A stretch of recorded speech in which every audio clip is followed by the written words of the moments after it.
The grand assembly of the stellar Concord sat beneath the shimmering dome of Orthus Prime, where refracted starlight washed the chamber in soft spectral color.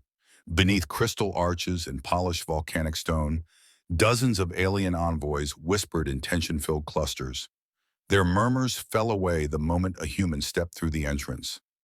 General Arya Hale entered not with an entourage or armor, but with the unhurried confidence of someone who had walked through storms far more merciless than politics. In her hand, she carried a simple ceramic cup releasing curls of fragrant steam, though discreet sensors quietly flagged its contents as dangerously corrosive to non-human alloys. The small detail unsettled several delegates who already found humanity's calm facade difficult to decipher. Arya stopped behind her assigned seat, inhaled with practiced serenity, and greeted the chamber with a gentle smile. Strangely, the softness of it sent a subtle ripple of discomfort through the alien observers. Many could not articulate why a smile felt like a threat, but instinct warned them to stay alert.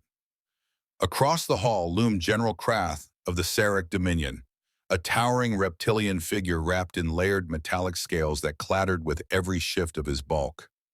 His eyes, slitted and predatory, followed Arya with visible disdain. He had fought humans before. He had watched them laugh in the middle of chaos and offer mercy in moments where vengeance seemed inevitable. To Krath, this unpredictability made them dangerous. Arya gave him a polite nod. He interpreted it as provocation. The drone swarm overhead flickered uncertainly, their emotion-scan algorithms struggling to classify the human general's stillness. To the machines, she registered as calm, but with an undercurrent like coiled lightning. The session began with projected footage of recent border altercations between human frontier scouts and Sarek patrol groups. Arya examined the rotating holograms with quiet focus. When addressed, she responded in a warm but firm tone. Humans had acted in self-defense. She explained that where her species evolved, threats rarely announced themselves. Reaction, fast, decisive, was survival. Some delegates murmured appreciation. Others recoiled, unnerved at how effortlessly she articulated what felt like a veiled warning wrapped in courtesy. Krath slammed his armored tail into the floor, sending a thunderous crack through the hall. He accused humanity of smiling while plotting. He accused them of twisting diplomacy into an elaborate trap. Arya simply adjusted her collar and replied with a metaphor about humans being like domesticated felines. Soft, affectionate, but only until someone stepped on their tail. The chamber stiffened. Even those who admired poetic analogies recognized the quiet threat buried inside it.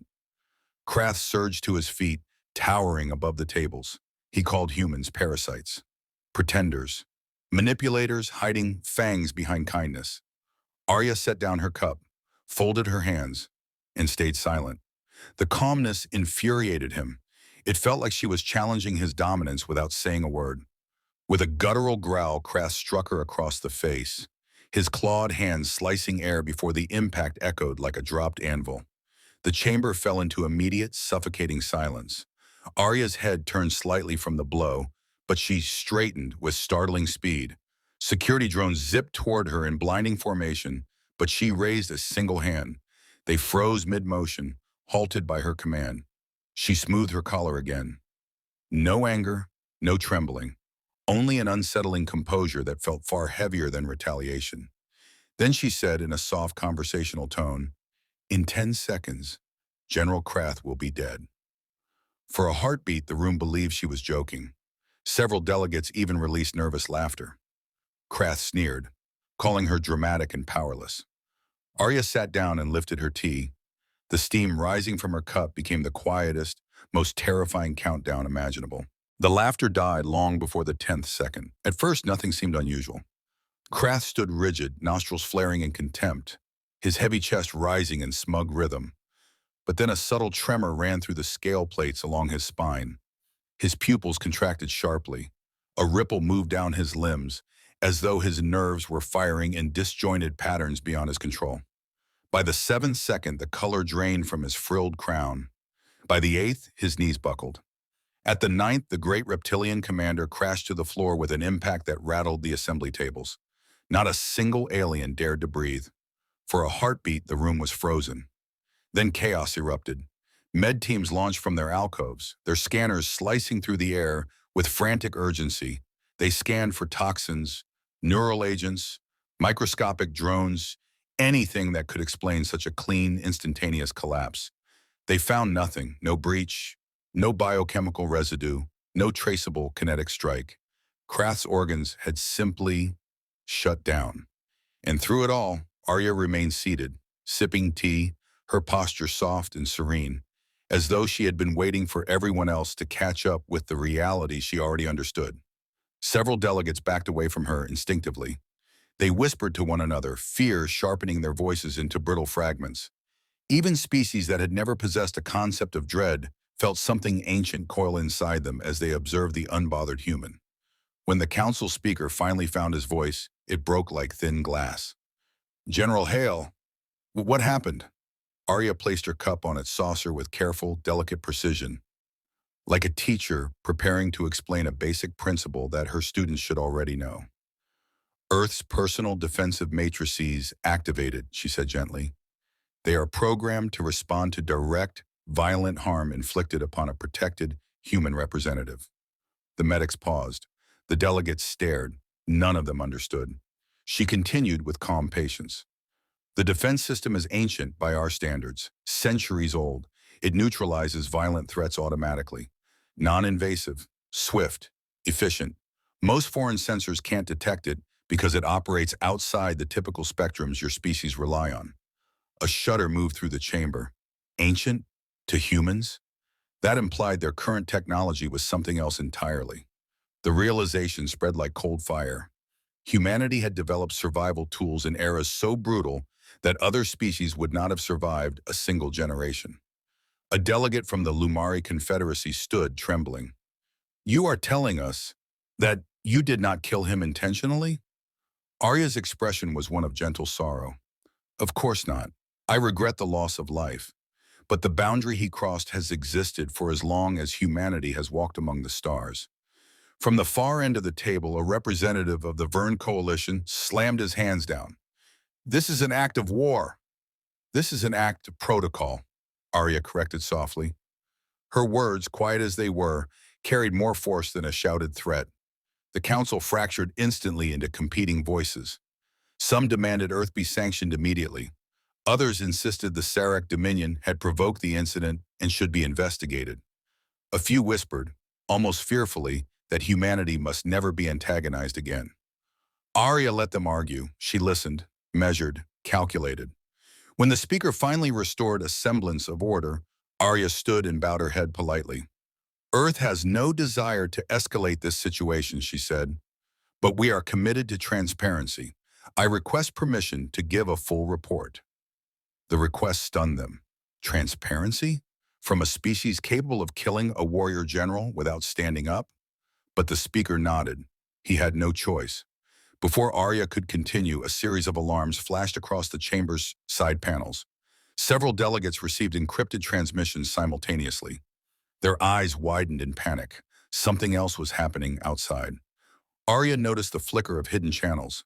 She could guess the messages. Fear has predictable patterns. She made no attempt to interrupt. This moment, she knew, was fragile. One wrong assumption could tilt the future. She stepped away from the center of the room, her expression unreadable. As medics carried Kraft's inert body out of the chamber, the murmur of dread followed like a living shadow. Every gaze returned to Arya, some filled with suspicion, others with reluctant awe. None dared to look away. She bowed again, graceful, calm, unthreatening, and spoke quietly. "Earth remains committed to diplomacy, even now."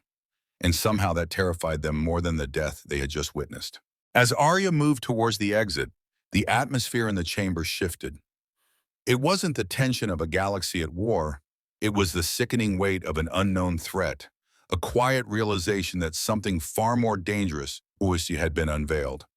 The delegates, scattered and frantic, began huddling in tight circles, debating in rapid, fearful tones. No one could quite name the thing that made them uneasy. It wasn't her calmness, it was what it concealed.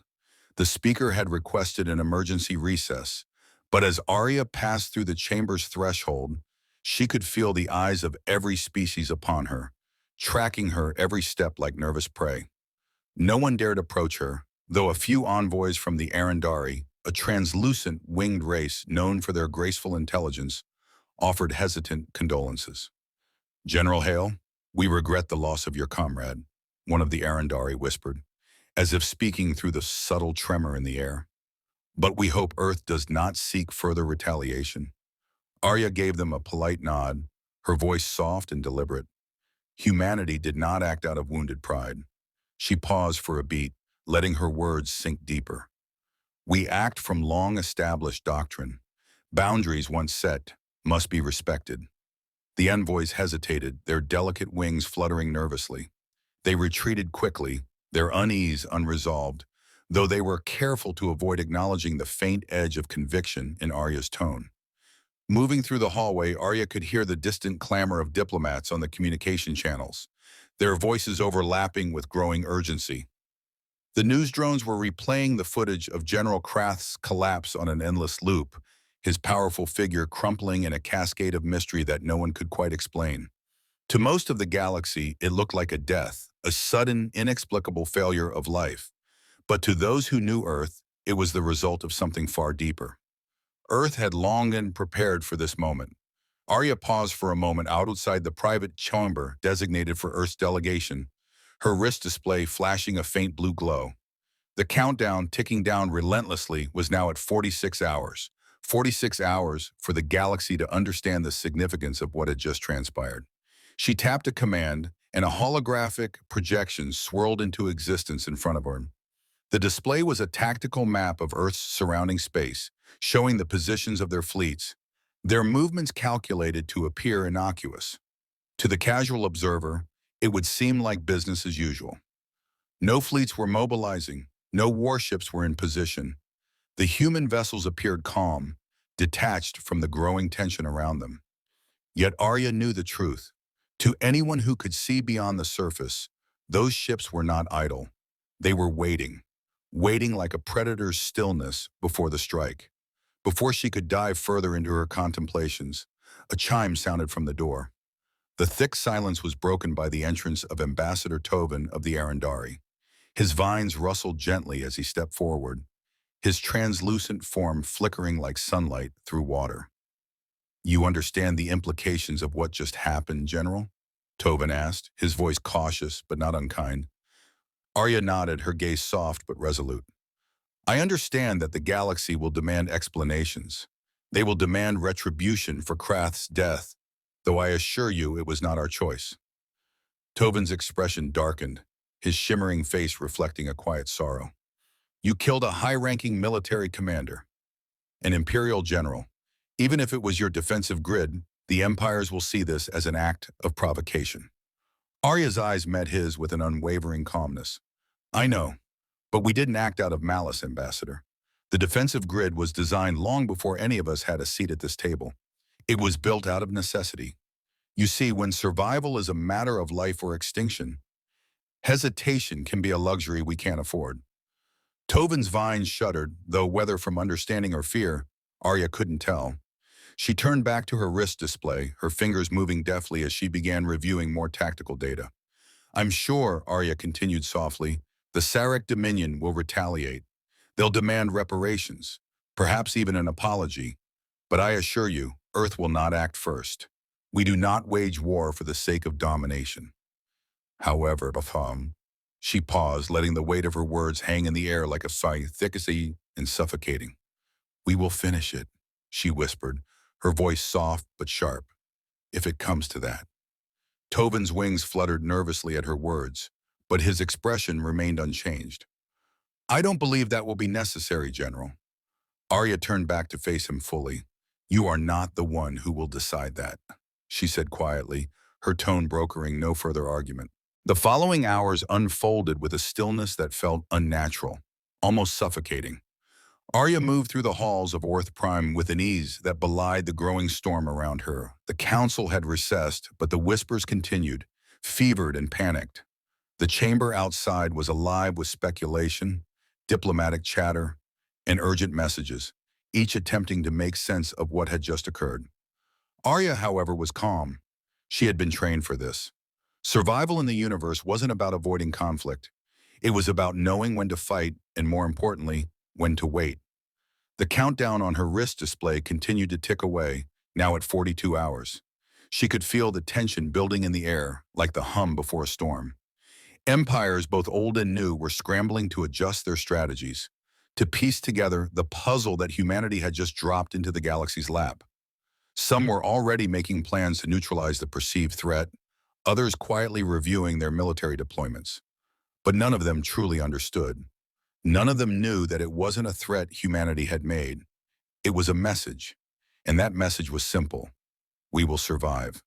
Arya stepped into a small, dimly lit room where her command staff had gathered. As soon as she entered, Admiral Wren stood, her stern face softened by a flicker of concern. Her gaze flickered to the wrist display, noting the dwindling countdown, then back to Arya. "What are we dealing with, General?" Wren asked, her voice low but urgent. "The Council will act soon. We both know they can't remain in disarray forever." Arya nodded, her fingers brushing over the holographic map of the galaxy displayed before them. It was a map of seemingly insignificant trade routes, star clusters, and survey stations. To any untrained eye, it looked benign. But Arya knew it was far more than that. It was a complex web, a lattice, a network that stretched far beyond the reach of most species' understanding. Earth's fog lantern had been activated, a system decades in the making designed to keep humanity hidden in plain sight until the moment it was needed. The strategy was simple, yet devastating. Earth had placed its ships, its defenses, its fleets along countless invisible lines, hidden from scanners and detection algorithms, forming an intricate web that could be triggered at a moment's notice. Wren watched Arya closely. "You're not just showing me a defensive strategy, are you? There's something else, something bigger." "Correct," Arya said softly, her voice filled with a quiet authority. "This network isn't just for protection, it's containment." Wren frowned, her brow furrowing. "Containment? Of whom?" "Of anyone who threatens us," Arya replied. Her fingers hovered over the map, tracing a few specific points. "The fog lantern grid has been prepared for this moment. It's not just a defensive mechanism, it's a preventative measure." She stood back, letting the silence hang between them. It was the kind of silence that spoke volumes. Wren processed the words slowly, her mind turning over the implications of the strategy. "You're saying humanity built this network to stop anyone from destroying us," Wren said quietly, her voice tinged with awe. "Not just to protect Earth, but to ensure that no one could ever dominate us again." Arya nodded once. "We've learned the hard way that if you don't prepare for the worst, you leave yourself open to extinction. The fog lantern isn't about domination, it's about survival. No one empire, no single race can hold all the power. The moment any species believes they can wipe us out is the moment they lose." Wren's face grew grim. "And if they escalate?" "Then we neutralize them," Arya said, her voice cool and precise. "The grid can immobilize fleets, disarm weapons, and prevent entire sectors from functioning without a single shot fired. It's not about starting a war. It's about making sure that no one can end it." Wren took a step back, digesting the weight of Arya's words. "That's what they don't understand. They think we're bluffing. They think we're emotional, reactive, and impulsive. They underestimate us." Arya's eyes narrowed as she stared at the map, watching the stars pulse gently, like the breathing of some ancient creature lying in wait. "But we're not the ones who will start the war. We'll be the ones who finish it." A sudden chime interrupted their conversation. A new message flickered across the holoscreen in front of them. The Sarek Dominion had issued a formal demand for Earth's immediate apology and reparations for the death of General Krath. The message was clear. Failure to comply would result in a military response. Arya's lips curled into a faint smile, one that didn't reach her eyes. "They think we're weak," she murmured. "They think we're intimidated. But this is exactly what we've prepared for. We've been waiting for this moment." "They think we're weak," she murmured. "They think we're intimidated. But this is exactly what we've prepared for. We've been waiting for this moment." She turned back to Wren, her voice now firm and resolute. "Modify the fleet. Prepare for Phase 2 of Fog Lantern. We'll show them what happens when they underestimate humanity. Ren met Arya's gaze and nodded. Understood, General. As she turned to leave, Arya's wrist display showed 40 hours remaining on the countdown. But she wasn't worried. The galaxy was about to learn the true meaning of survival. The next day, the atmosphere on Earth Prime shifted. The air itself seemed thicker, like a heavy fog settling over the chamber. The council hall, usually a place of meticulous diplomacy, had transformed into a nest of nervous energy. The delegates, once confident in their status and authority, were now grasping for control, whispers echoing in the vast, arched halls. Arya entered the chamber with the same calm resolve she always carried. But today, something was different. The room felt tighter. The seats were filled with anxious faces, the tension palpable. It wasn't just fear of Earth's defense systems that weighed heavily on their shoulders. It was the growing awareness that the human species, far from being an unpredictable anomaly, was an organized, prepared force, with the potential to reshape the entire galactic order. The Sarek Dominion had issued its ultimatum. Demands for reparations and a formal apology for General Krath's death. The galaxy was watching, holding its breath for Earth's response. Some empires eager to maintain their superiority pushed for retaliation.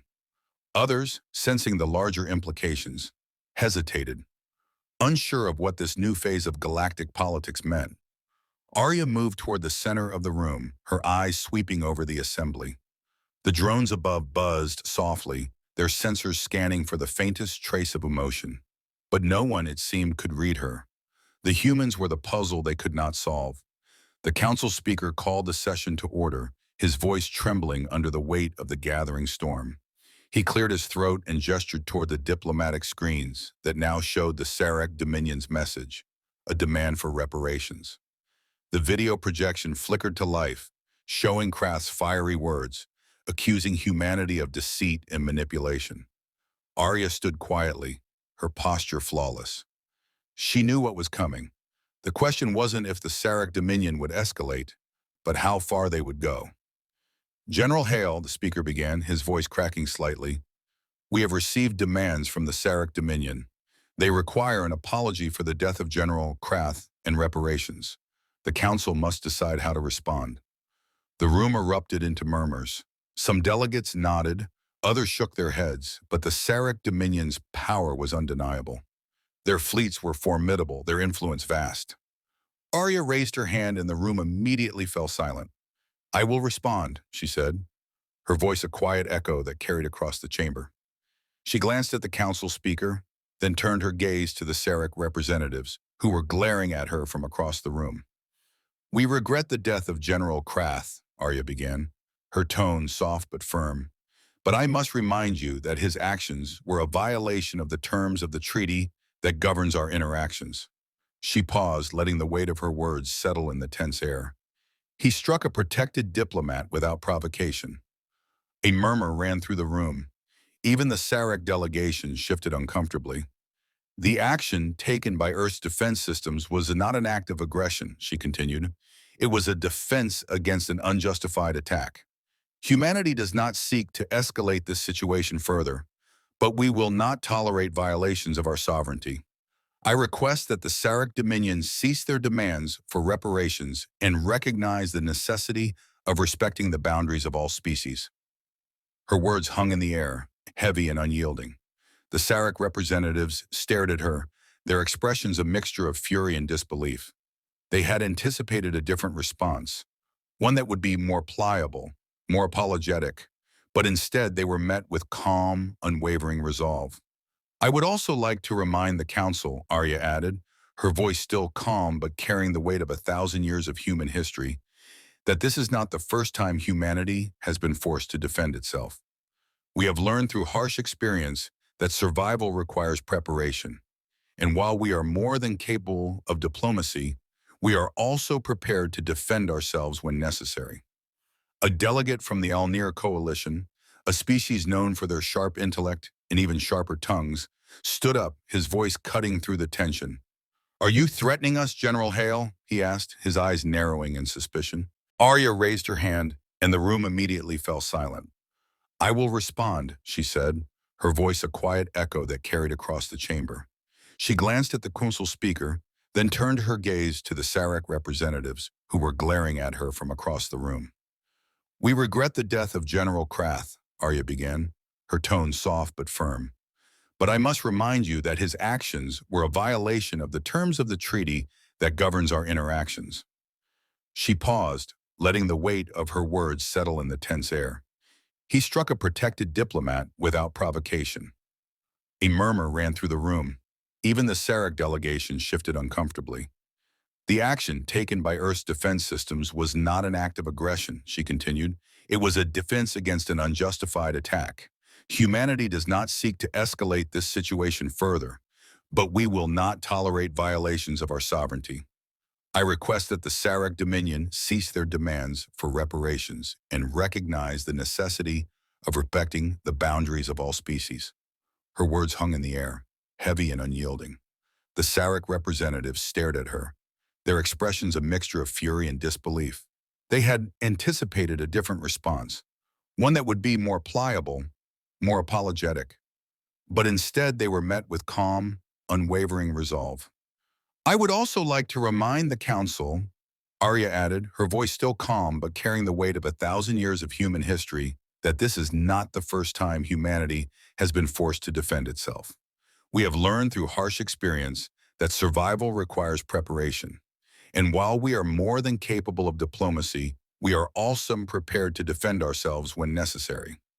A delegate from the Alnir Coalition, a species known for their sharp intellect and even sharper tongues, stood up, his voice cutting through the tension. "Are you threatening us, General Hale?" he asked, his eyes narrowing in suspicion. Arya's gaze never wavered.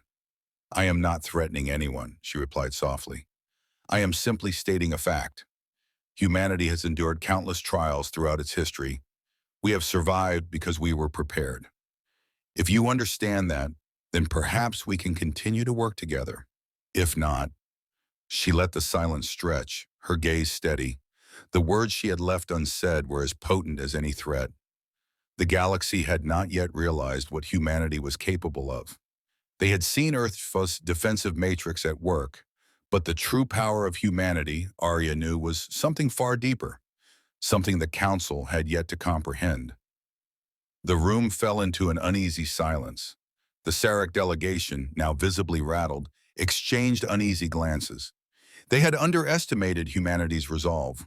They had thought of Earth as a chaotic, unpredictable force, but now they were seeing something else. The quiet, unshakable strength of a species that had learned the cost of survival. The Council speaker cleared his throat again, his voice trembling with uncertainty. "We will take this under consideration. A vote will be held shortly." Arya nodded, her expression unreadable. She knew that the vote would not go in Earth's favor. The galaxy was still too uncertain, too fearful to embrace the kind of peace she offered. But that was okay. She had all the time in the universe. As she turned to leave, her wrist display flashed 36 hours. The countdown continued, ticking down toward a future no one else had prepared for. "This lattice was not built for domination," she continued. "It was built so that no empire, human or otherwise, can ever again erase another species." A single delegate whispered, barely audible, "What future are you building?" Arya's expression softened with something almost like compassion. "A future," she answered, "where survival does not belong only to the strong, but to the wise." She turned toward the doors as they opened automatically. The chamber lights flickered once, a quiet acknowledgement of the fog lantern's growing influence. As Arya stepped into the corridor, she didn't turn back. Her final words drifted behind her, soft but carrying the weight of a prophecy. "You were never the threat humanity prepared for."